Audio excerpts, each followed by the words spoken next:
morning. Good morning. I apologize. Unlike Lisa, I left my ears and my tail at home.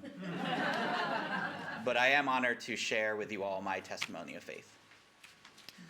So for those who haven't met me, I was born and raised Jewish, but not particularly religious. When I was growing up, my family, there were more practical matters to worry about. Life was focused on jobs and housing, neither of which really lasted for long. And things would continue that way for years. We kind of balanced on the edge between struggling and doing okay. And during that time as a kid, I read a lot. I was a geek. I am a geek. I read everything I could get my hands on. For me, reading was knowledge, and knowledge was power. And when you're powerless, that means a great deal. Now, decades later, I have a wife, a decent job, and a nice place to call home. It's a kind of comfort that still feels kind of strange to me, like the calm before an ever-looming storm. But all that practical knowledge, all those self-help books and productivity tips and life hacks, they started to feel empty. Then in December of 2023, with the holidays approaching, I got curious about the New Testament. I'd never bothered to read it. Being Jewish, I'd read the Old Testament. I glanced through the Old Testament, let's be honest. And I kind of figured, how special could the sequel be, right? But for some reason, now I started to wonder. So I began with the Gospel of Matthew. And I read, "Blessed are the poor in spirit, for theirs is the kingdom of heaven." And from there, I was hooked. I don't think I've ever read anything that has so profoundly shaken me like the Gospels did. That first time around, it was Matthew which especially resonated with me. The Sermon on the Mount, the very thorough catalog of parables, the goats and the sheep. Matthew 25 remains on my top 5 list. Power, love, faith, justice, mercy. These concepts were inverted and transformed in the Gospels. And I continued from there all the way through Revelation, and because I like to read, I read it all again. And at this point I thought, well, now what? Here I am, Jewish, agnostic, and falling in love with the gospel of Jesus Christ. But I couldn't reconcile the Jesus in the Gospels with the Christianity that I'd been exposed to my whole life. The children who told me I was going to hell for being Jewish. The fundamentalists who would go to the funerals of gay people to badger the mourners. The celebrity pastors building McMansions in my home state of Florida. So for months, I struggled, and I struggled, and I struggled.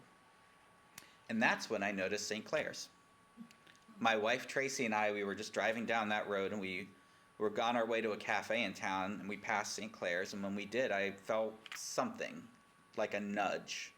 A typical gray winter day in the Pacific Northwest somehow had sunshine, but on the inside. So almost on a whim, I just reached out to talk with the Reverend. And Lisa and I were able to meet up a few weeks later, and it was a wonderful conversation. She shares my love of books, so we really geeked out on that, which was fun. And the Episcopal Church seemed like a good fit. It had the ritual beauty of Catholicism, but with a catechism that seemed rooted in love and not dogma. It seemed like a place that truly saw people, all people, as made in the image of God, and I could get behind that. But one issue lingered for me, which was my lack of belief. It's one thing to love the words of Jesus, and another to believe in his divinity. Heck, I didn't even know if I believed in God, let alone a God that came down to earth as a man. But Lisa said, most people start there. Try it out and see where it takes you. She said, you're at the Rubicon, but you haven't crossed it yet. And maybe you never do, and you know what? That's okay. Respect your journey. So I tried it out. I began to pray, earnestly pray, for the first time in my life. And it didn't come naturally. But something did start to happen, and I'll give one example. One morning, after a long night comforting my wife, Tracy, who's been going through a terrible ordeal, I had to drive that morning to work, and I just couldn't leave my car. I just couldn't walk into work like it was just another day in my life. So my Subaru became my cathedral, and I prayed for God to help her. And then I just sat there in silence, just sitting with that pain, just asking for intercession for the hope that God was real and had heard me. And I didn't hear a voice exactly, but I got a message, and it was so clear. It said, "That's why I gave her you." And I knew in that instant that my prayer had been answered, but not in the way that I had thought. So instead, I reframed it, and I asked God to help guide me in helping her. And I felt a kind of loving acknowledgement, like, "I got your back." And I felt like if I tried to help her, just really tried, and left the rest up to God, that I would be supported.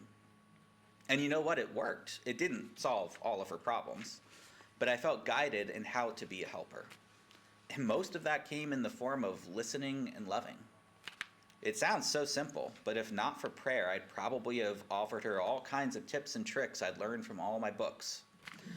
And I'd just driven her nuts in the process. Prayer had not changed the situation, but it had changed me. And with that, I began to believe, not because some rational argument for God, although there are some, not because I witnessed some grand miracle, although it certainly felt like one to me, and not because the world is perfect, because, as we all know, it ain't. But it came from Jesus.